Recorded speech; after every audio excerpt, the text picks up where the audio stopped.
जब भी कोई व्यक्ति गौतम बुद्ध के संघ में शामिल होता था तो बुद्ध उसे सबसे पहले शांत रहने के लिए कहते थे। ध्यान की अवस्था में जाने से पहले उस भिक्षु को शांत रहना सिखाया जाता था। आज के दौर में हर तरफ सौरी शोर है। इसकी वजह से दिमाग में तनाव पैदा होना लाजमी है।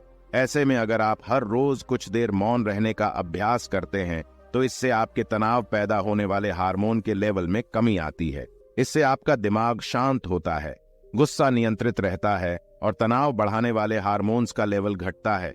आज के इस वीडियो में हम जानेंगे कि किन मौकों पर हमें शांत रहना है और किन मौकों पर हमें बोलना है और शांत रहने से हमारे अंदर क्या बदलाव आ सकता है। दोस्तों, संध्या काल का समय था। गुरु अपने सभी शिष्यों को बुलाते हैं और कहते हैं, कल सुबह सब लोग नदी में स्नान करने के बाद तुरंत हमारी कुटिया के सामने उपस्थित हो जाना। सभी इसी से हैरान रह जाते हैं कि हम लोगों ने कुछ गलती की है क्या, लेकिन गुस्से से यह कहते हैं कि हो सकता है कि गुरुजी कल सुबह कुछ अच्छी बात बताने वाले हैं। सब लोग रात को सही समय पर सो जाते हैं और सुबह उठकर सभी लोग नदी में स्नान करने के बाद वापस गुरुजी के सामने उपस्थित हो जाते हैं। गुरु कहते हैं, आज हम तुम सबको चुप रहने के फायदे के बारे में बताऊंगा। गुरु कहते हैं, छठा मौका जहां पर व्यक्ति को चुप रहना चाहिए। जब कोई कर रहा हो किसी की बुराई, जब कोई आदमी आपके सामने किसी तीसरे आदमी की बुराई कर रहा हो, तब तुम्हें चुप रहकर बस सुनना चाहिए।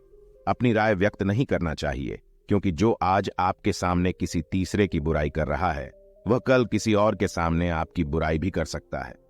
यदि आपने कुछ कहा है तो नीति शास्त्र के अनुसार जो अपने मुंह को बंद रखता है और बुद्धि से काम करता है वही इंसान समझदार होता है। बिना जरूरत के बोलना, किसी के बारे में किसी के बीच में बोलना यह गलत बात है। कभी कभी हमारे लिए बुद्धिमानी इसी में होती है कि हमें अपना मुंह ऐसी जगह पर नहीं खोलना चाहिए। गुरु आगे कहते हैं कि 10 मौकों में 7वां ऐसा मौका जहां पर व्यक्ति को चुप रहना चाहिए। जब कोई नहीं समझे आपकी भावना।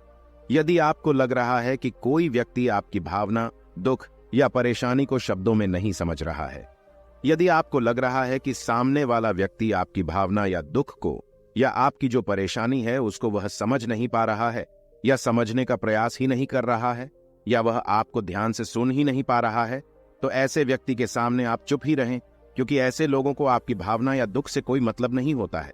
ऐसे लोगों को अपना राज बताकर आप पछताएंगे ही बाद में। इसलिए हर किसी को अपने मन की बात नहीं बतानी चाहिए।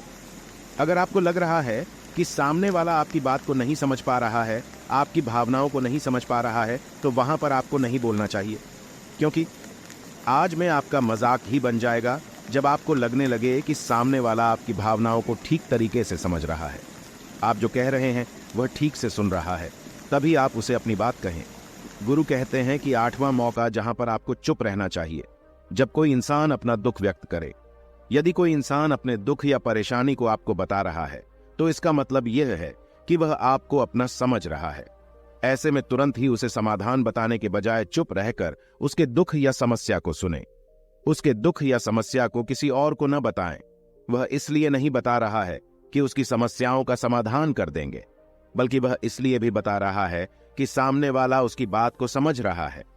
कई बार बताने से दुख कम हो जाते हैं। आपको अपना दुख इसलिए बता रहा होगा कि उसे लग रहा है कि आप उसकी बात को समझ रहे हैं। दुख बांटने से कम हो जाता है। इसलिए जब कोई व्यक्ति अपना दुख आपसे व्यक्त करे तो आप चुप मारकर उसकी बात को बहुत ही ध्यान से सुने, ताकि उसके दुख कम हो जाएं, उसके मन का बोझ हल्का हो जाए, क्योंकि उसके मन में जो भी बातें थी वह आपको सब बता दिया। गुरु आगे कहते हैं कि 10 जगहों में 9 ही ऐसी जगह जहां पर आपको चुप रहना चाहिए। जहां पर दुष्ट प्रकृति के लोग रह रहे हों और गाली गलौज कर रहे हों तो आप वहां पर मत जाइए। ऐसी जगहों से आप चुपचाप निकल जाएं, अर्थात अपनी प्रतिक्रिया दिए बिना आप वहां से चले जाएं, क्योंकि जिसकी जुबान खराब होती है, जो दुष्ट प्रकृति के लोग होते हैं, उनको आप ऐसे समय में नहीं समझा सकते हैं। जब उनका दिमाग पूरी तरह से शांत हो जाए तभी वह आपकी बात सुनेंगे। इसलिए जहां पर दुष्ट प्रकृति के लोगों आपकी बात को न मानते हों और न ही सुनते हों तो आपको वहां पर नहीं बोलना चाहिए। गुरु कहते हैं कि 10 माह ऐसा मौका जहां पर आपको शांत हो जाना चाहिए। अपनी सफलता का राज हर किसी को न बताएं। कई बार होता है कि कुछ लोग जो सफलता को बहुत ही जल्दी अर्जित कर लेते हैं, वे हर जगह अपनी सफलता का ढिंढोरा पीटने लगते हैं। ऐसे में क्या होता है कि कई लोग आपकी सफलता से खुश नहीं होते हैं। अगर आप अपनी सफलता का जबरदस्ती लोगों में ढिंढोरा पिटवा रहे हैं तो लोगों की नकारात्मक ऊर्जा आपको प्रभावित कर सकती है, जब आप सफल होंगे तो सबको पता चल जाएगा कि आप सफल हो गए हैं। ढिंढोरा पीटने से नुकसान आपका ही होगा।